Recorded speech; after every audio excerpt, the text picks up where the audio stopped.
Okay, this is the unveiling of the Sekonic L-208 light meter, which I bought from Adorama. Let's see what it's about.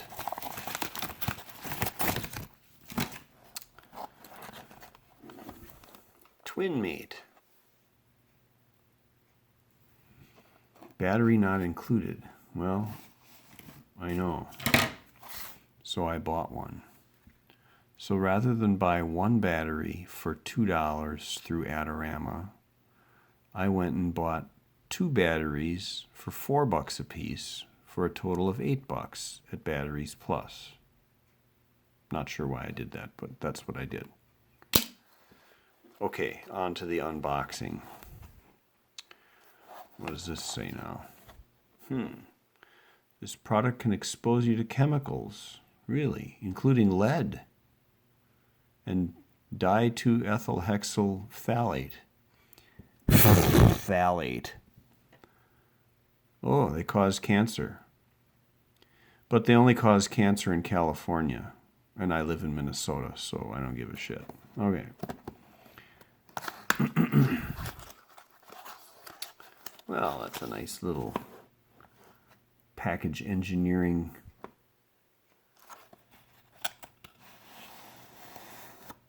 Okay. Flip that open, and what do we got? Ooh, silica gel. I love silica gel. Well, this is the light meter packaged up nicely in plastic and whatnot. Whatnot. Here's a nice little support link.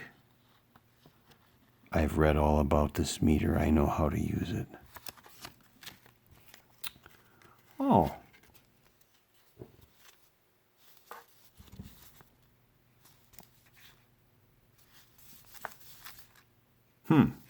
Well, in any case, this is foreign, as is most of this. Oh.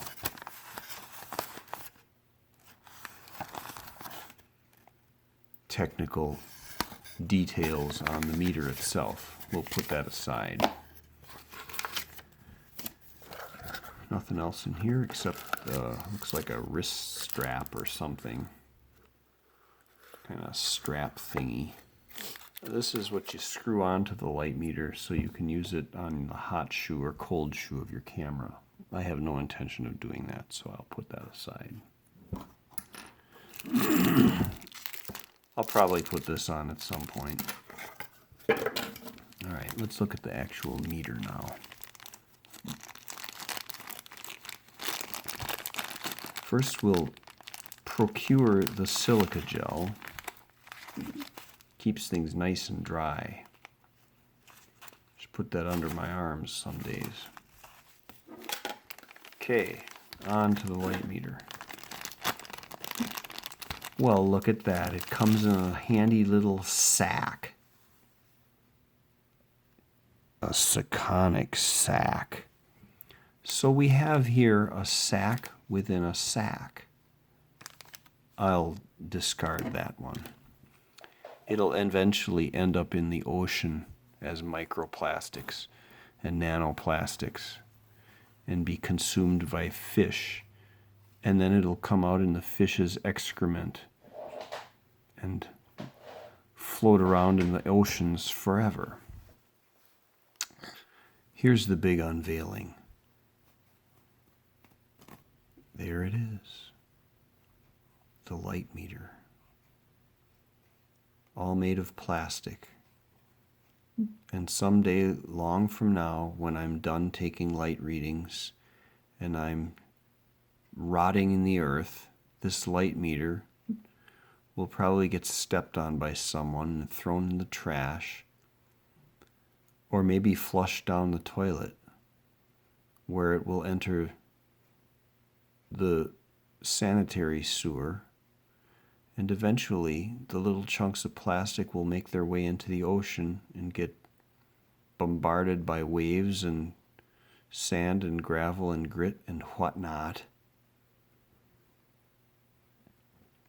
and become micro and nanoplastics itself and be consumed by fish and come out in their excrement. So, but for right now, it's a working light meter, but it's not working yet because we have to put the battery in it, which I will do now, but I'll put it on this nice protective little sack.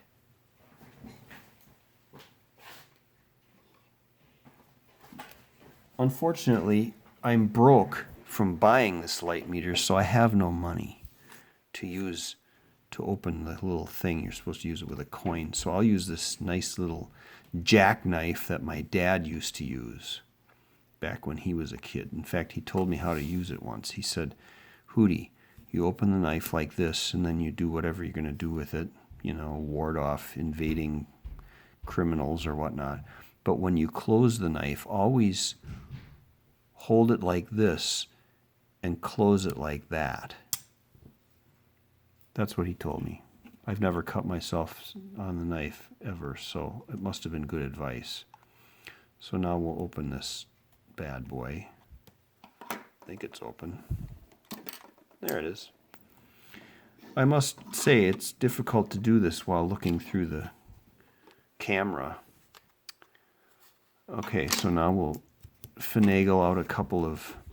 Finagle, that's a nice word. Finagle. Believe I learned that from my parents. Probably from my mom. She had all those goofy names for things. Finagle. I can't think of any others right now, or I'd let you know what they are. Perhaps I should just stop jabbering and get to the heart of the business here, which is to get this rather expensive battery out of here. Okay, now which end do I put in first? Well, I think it's this end. We'll see. If it doesn't work, then I'll flip it around. Or if it ruins the contraption, then I guess I'll send it back and say that it wasn't working properly. Can I have my money back, please? Okay, now we'll just undo what we just did. Tighten that in there. That's good. Now, to operate the meter, you pointed at some light. Doesn't seem to be working too well. Oh, you got to push the little button here, see? Or as my dad used to say, you get the general tone you want with this knob, but in case of this instrument here, it's not an audio type thing. It's a light meter, as I've said before. So we'll point it at some light here and see what happens. Now it's gone back to its original position, which is no light. So you activate it with this little button here, and I'll point it up at that nice bright light. Ooh, and then you hold it, and then the idea is that you dial in your exposure by turning this little pointer to it. And so right now, we could shoot our ISO. Well, see, I didn't set the ISO. That's the first thing you're supposed to do is set the ISO. So we'll say we're shooting, I shoot a lot of triacs, so we'll say this is at 400. Now we'll probably get a better light reading.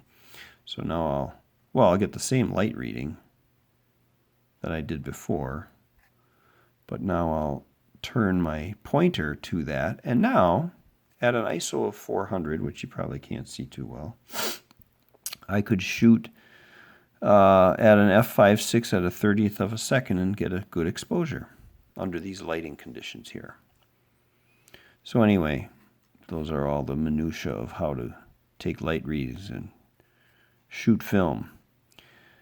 I would also say that it's far better to shoot film than to shoot heroin. So on that note, I'll bid you adieu. Oh, and if you like this video, I could give a shit. And, you know, if you want to give it a thumbs up, go ahead. I could care less. And if you want to subscribe to my channel or not, I don't care. Because I don't monetize any of my videos. I don't get any money for this. And like I said, I just don't care. So do whatever you want.